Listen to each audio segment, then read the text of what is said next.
पूर्वतन विधायक एवं मो प्रिय स्वर्गत पिता श्री ललाकांत विद्याधर महापात्र ओडिशार प्रिय विधायक 61तम जन्म जयंती उपलक्षे ओडिशार विभिन्न स्थान में श्रद्धांजलि ज्ञापन करने अनेक कार्यक्रम आयोजन किंतु मुझे सबुठ स्पेशल कार्यक्रम हूँ भुवनेश्वर जोटा कि मो पिता सबुठ अंतरंग बंधु श्री अमिय दास जमीक प्रति वर्ष से आयोजन कर आज गोटे रक्तदान शिविर आयोजन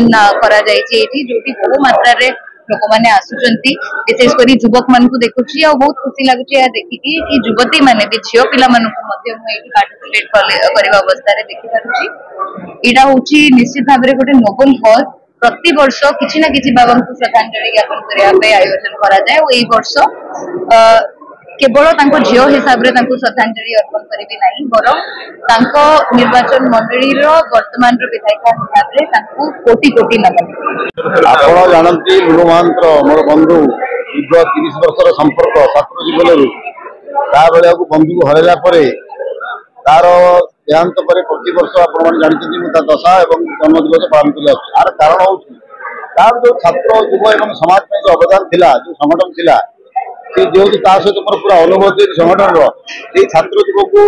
संगठन को बंचे रखा तार नीति आदर्श समाज सेवा करे छात्र युवक को अन्य मानक आगे गोटे प्रयास कर